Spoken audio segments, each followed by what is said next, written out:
Hello friends, நேத்து AV Raju அப்படின்ற ஒரு அதிமுகவோட முன்னாள் உறுப்பினர் அவர்கிட்ட ஒரு சர்ச்சைக்குரிய ஒரு இன்டர்வியூ கொடுக்குறாரு. இப்போ அவர் வந்து ஏடிஎம்கேல இல்ல.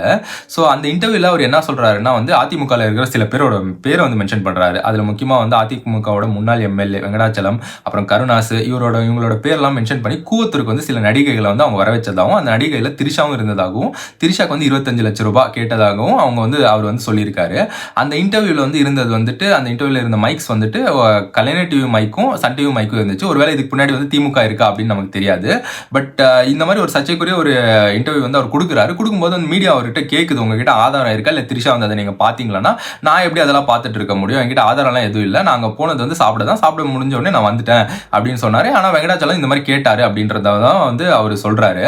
இது சொல்லி முடிச்ச பின்னாடி மீம் கிரியேட்டர்ஸ் எல்லாம் வந்துட்டு இதெல்லாம் உண்மைதான் அப்படின்ற மாதிரி திரிஷா வந்து பயங்கரமா வச்சு செஞ்சுட்டாங்க, பேக் டு பேக் மீம்ஸ் போட்டு.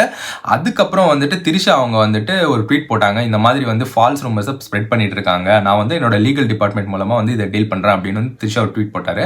அண்ட் மன்சூர் அலிகான் அவர் வந்து ரீசெண்டா வந்து திரிஷா மேல வந்து ஒரு கொச்சைப்படுத்துற மாதிரி ஒரு கமெண்ட் சொல்லி அதுக்கப்புறமா வந்து அது வந்து கேஸ் ஆகி அப்புறம் மன்சூர் அலிகான் வந்து மன்னிப்பு கேட்டாரு. அவர் வந்து இந்த சிச்சுவேஷனை வந்து அவருக்கு ஆதரவா வந்து பயன்படுத்திக்காம, அதாவது வந்து திரிஷாவை வந்துட்டு தப்பு அப்படின்னு சொல்லாம சகோதரி திரிஷா மேல வந்து இந்த மாதிரி வந்து அவதூறு பரப்புறவங்க மேல வந்து கடுமையான நடவடிக்கை எடுக்கணும் அப்படின்னு வந்து திரிஷாக்கு சப்போர்ட்டா பேசியிருக்காரு. ஸோ அவர் வந்து அவர் பண்ண அந்த தப்புல வந்து மன்னிப்பும் கேட்டாரு.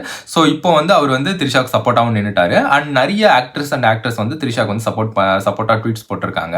அண்ட் அதுக்கு அடுத்து வந்து இயக்குனரும் நடிகருமான ஆக்டர் சேரன் அவர் வந்துட்டு கடுமையான நடவடிக்கை எடுக்கணும் அப்படின்னு அவரும் வந்து சொல்லியிருக்காரு. ஸோ இதை தொடர்ந்து வந்து ஏவி ராஜு அவர் வந்து மறுபடியும் ஒரு இன்டர்வியூ கொடுக்குறாரு. அந்த இன்டர்வியூல வந்து வெங்கடாச்சலம் வந்துட்டு திரிஷாவை கேட்கல, திரிஷா மாதிரி வந்து இளம் வயதுல இருக்கிற ஒரு பொண்ணு தான் வேணும் அப்படின்றது வந்து கேட்டாரு அப்படின்ற மாதிரி சொல்றாரு. ஸோ இதுல என்னன்னா, இப்போ அவர் வந்து திரிஷாவை கேட்டாரு, இல்ல அந்த பொண்ணு இது பிரச்சனை கிடையாது. தப்பு வந்து ரெண்டு சைடுமே இருக்கு. இது ஒருவேளை நடந்திருந்தா தப்பு வந்து ரெண்டு சைடுமே இருக்கு.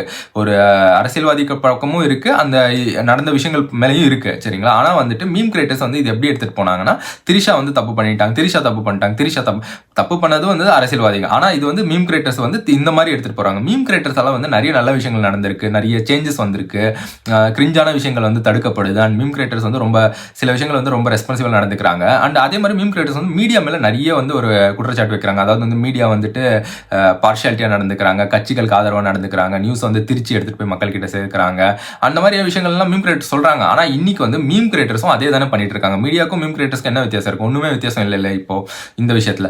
ஸோ திரிஷா வந்து அவங்க வந்து டிஃபேம் பண்ற மாதிரி தான் வந்து மீம் கிரியேட்டர்ஸ் யூஸ் பண்ணிக்கிட்டாங்க, அந்த லைம் லைட்டும் மீம் கிரியேட்டர்ஸ் யூஸ் பண்ணிக்கிட்டாங்க. பட் அதுக்கு பின்னாடி ஒரு ஆதாரம் இருக்கா, இல்ல இந்த மாதிரி ஒரு விஷயத்த நம்ம மீம் பண்றோம் அப்படின்னும் போது இதுக்கு பின்னாடி ஆதாரம் இருக்கா, இல்ல அவர் சும்மா அடிச்சுட்டு ஃப்ளோல அடிச்சு விட்டுட்டு போயிருக்காரா, இந்த மாதிரி எதுவுமே யோசிக்காம ஒரு ஆக்ட்ரஸ், அதாவது வந்து அவங்க வந்து இப்போ லைம் லைட்ல இருக்காங்க. திரிஷா வந்து அவங்க வந்து பேக் டு பேக் இப்போ லியோ பண்ணியிருந்தாங்க, இப்போ அடுத்து வந்து விடாமுயற்சி அஜித் சார் கூட பண்ணிட்டு இருக்காங்க, அண்ட் கமல் சார் கூட ஒரு படம் பண்ணிட்டு இருக்காங்க. ஸோ அவங்க கிட்ட இப்போ ஒரு லைம் லைட்ல அவங்க வந்து மறுபடியும் தமிழ் சினிமால வளம் வந்துட்டு இருக்காங்க. இந்த மாதிரி ஒரு ஆக்ட்ரஸ் மேல மீம்ஸ் போடும்போது நீங்க வந்து அது திரிஷா ஆகட்டும், இல்லை அந்த இடத்துல வந்து ஒரு சாதாரண ஒரு பெண், யாரோ ஒரு காமன் உமனா இருக்கட்டும், நீங்க வந்து அவங்கள வந்து சொல்லும்போது தப்பு வந்து ரெண்டு சைடுமே இருக்கு அப்படின்போது நீங்க வந்து ரெண்டு சைடும் தான் பேசணும், தவிர இது ஒரு சைடு மட்டுமே, அதாவது வந்து ஒரு நடிகை மட்டுமே தப்பு பண்ணிட்டாங்க, லைக் அவங்கள மட்டுமே நீங்க வந்து ட்ரோல் பண்றது, இது வந்து எந்த அளவுக்கு சரின்னு தெரியல. இதை வந்து மீம் கிரியேட்டர்ஸ் வந்து வருங்காலங்களில் வந்து கொஞ்சம் சென்சிபிளா திங்க் பண்ணி பண்ணணும் அப்படின்னு நான் நினைக்கிறேன். நெக்ஸ்ட் வந்துட்டு இந்த மாதிரி வந்து ஒரு ஆதாரம் இல்லாம, அது ஒரு நடிகை ஆகட்டும் இல்லை யாரோ ஒருத்தங்களாகட்டும், அவங்க மேல வந்து ஒரு ஆதாரம் இல்லாம ஒரு மீடியா முன்னாடி ஒரு குற்றச்சாட்டு வைக்கும்போது அவங்க வந்து அந்த அவங்களோட ஸ்டார்டமை பயன்படுத்திக்கிறதுக்காகவோ, அந்த அட்டென்ஷனை வந்து கிராப் பண்றதுக்காகவோ தான் இந்த மாதிரி பண்றாங்க. ஸோ இவங்கள மாதிரி இந்த மாதிரி பண்ணும்போது அவங்க மேல அரசு வந்து ஒரு கடுமையான நடவடிக்கை எடுத்தா வருங்காலங்களில் இந்த மாதிரி விஷயங்கள் தவிர்க்கப்படும். ஸோ வருங்காலங்களில் வந்து அவங்களுக்கு வந்து இந்த மாதிரி நம்ம வந்து ஆதாரம் இல்லாமல் வந்து இன்டர்வியூஸ் கொடுத்தோம்னா நம்ம மேல வந்து அரசோட நடவடிக்கை பாயும் அப்படின்ற ஒரு பயம் இருந்தால் கண்டிப்பா இந்த மாதிரி விஷயங்கள் வந்து தவிர்க்கப்படும்.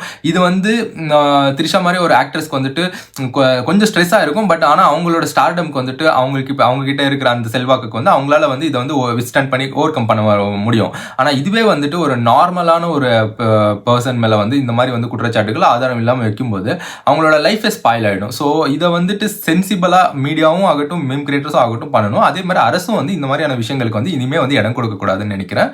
இன்னொரு வீடியோல பார்ப்போம். தேங்க்யூ.